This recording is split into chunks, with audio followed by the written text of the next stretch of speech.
Növbəti bir sentence completion test nümunəmiz, gəlin sual nəzərə yetirək. Belə bir qayda var ki, əgər cümlənin başında while, whereas, whilst varsa, bunlardan sonra some gələrsə, mütləq şəkildə o testin cavabı elə others olur. Nəyə görə? Çünki bir tərəf təsdiq edərkən digər tərəf bunu inkar edir. Məsələn, deyir ki, insanların bəziləri kafeni sevir, bəziləri yox. Deməli, bir-birinə qarşı-qarşıya qoyur. Bu zaman cümlə while, whilst, whereas-dan but-la gərək birləşsin və belə olduğu halda some olan cümlənin digər tərəfi mütləq şəkildə others olmuş olur. Bu cümlənin isbata ehtiyacı yoxdur. Some varsa düzgün cavabımız elə C, others olacaq.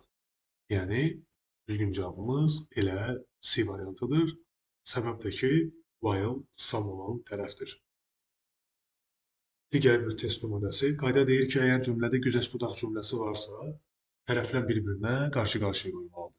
Çoxluğa azlıq, azlığa çoxluq. Yəni, many, few, few, many və yaxud da ki, zamanları da dəyişə bilər burada. Çünki güzəşt budaq cümlələri bir-birinə tərs, zidd olur. Məsələn, bu sualına diqqətlə nəzər yetirək.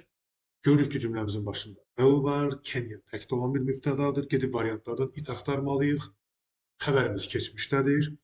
Baş cümlənin xəbəri ilə budağın xəbəri mütləq uzlaşmalıdır. Keçmişə keçmiş, indikiyə indiki olmalı. Məsələn, though Kenya was self-sufficient until the 1980s. Deməli, burada keçmişdə olan bir cümləmiz var. Gedib variantlardan keçmiş axtarmalıyam ya da indiki axtarsam, indikinin zaman zərfini axtarmalıyam.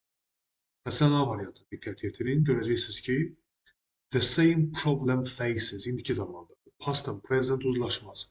O halda ola bilərdi ki, orada gərək keçmişin zaman zərfi olsun. İkincidə, B variantında the situation is becoming critical deyil. Yəni indiki zamandadır. Gərək indiki zamanın zaman zərfi olardı ki, mən bunu götürə bilərəm.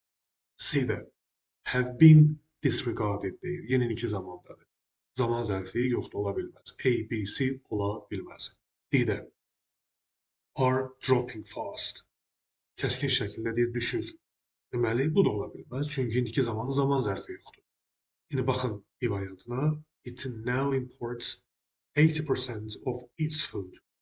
Kenyanı ödəyir, it's ödəyir. Zamanlar və deyəcəksiniz ki, necə olur ki, burada keçmişdən başlayıb indikilə davam edib cümləmiz.